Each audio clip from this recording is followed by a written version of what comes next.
On the whole, I love linear games. They're usually the best examples of storytelling and gameplay in video games because their narrative beats and gameplay encounters have been expertly crafted and honed down to what is as close to perfect as possible in the eyes of the developer. On the other hand, it's clear to see why open world games are so loved. Their large game worlds are the perfect space for players to discover things and express themselves. At the end of the day, games are above everything else an interactive medium. They allow you to exert an outside force on the world you're in a way that's just not really possible with other forms of storytelling. In an open world, the force that you exert upon the game world is much more apparent, and it really feels like you're making your own unique fun because you're not being railroaded into one activity after another. But linear games just tend to be so much, well, better. I've been thinking a lot about linear games and how they can provide similar feelings of exploration, discovery, and the general sense that you've had a unique experience rather than the exact same story as everyone else, and I actually think they do a really good job. The most obvious solution is to just make the game less linear. You're not actually having an on-rails experience, so the ability to move around makes a huge difference. Finding hidden areas off the beaten track really does feel rewarding, especially if there is a nice item at the end of it. I think it can be a good thing or a bad thing depending on how it's presented.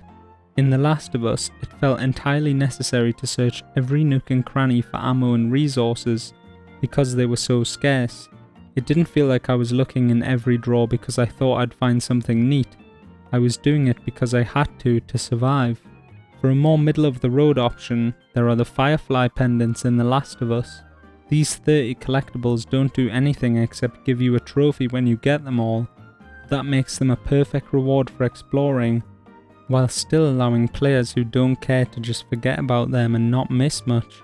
And for a great example, we have the artifacts from The Last of Us. These things are awesome, because while not providing any real gameplay benefits to players, they provide something much more meaningful. A deeper look into the game world, into the lives of the people that live and more often have lived here. It allows the player to grow closer to the world they are in through their exploration, while still maintaining the same overall narrative for the people that didn't get the chance to find it or read it. Exploring like this is great, but if you're anything like me and enjoy finding these kind of things, you'll understand what I mean when I say it's not really a natural exploration at all. In fact, it turns into a weird type of situation where I'm trying to find the critical path through the game, just so I can avoid it and have a look around. Most of the time it's easy enough, but it feels so weird to have to go out of your way, not trying to explore, but trying to avoid the place you're clearly meant to be going.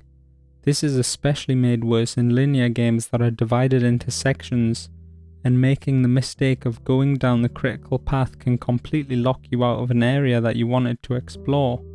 It will come as no surprise to regular viewers, but I find the Souls games do a great job of providing exploration in a linear game.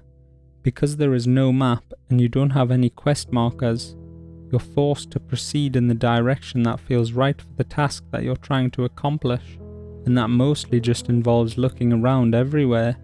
There is so much to discover from exploring in Souls games.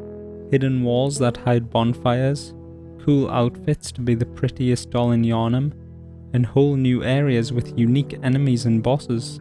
It's absolutely absurd how little the game tells you and how much stuff can be found in difficult to find places, but it's because the game didn't tell you about them that they feel so amazing to discover. It's absolutely insane how I missed the entirety of Canehurst and the Upper Cathedral Ward, along with almost every NPC quest on my first blind playthrough of Bloodborne.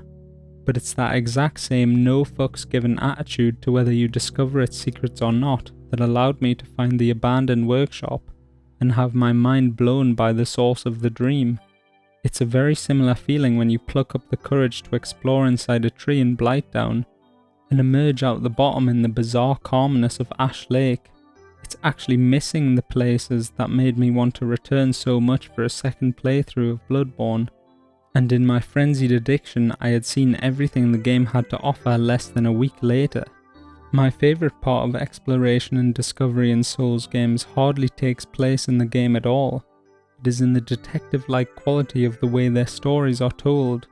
The visual storytelling of each area has my brain in gear, and instead of just being a backdrop for shooting stuff, it feels like each area is made to be analysed like a crime scene. Add to that fact that each and every item you pick up has a description which provides more information to the world you're in and what the hell is happening before it went to shit, and it feels like every item pickup is a great discovery, especially knowing full well that only a fraction of people will go to the trouble to piece it all together.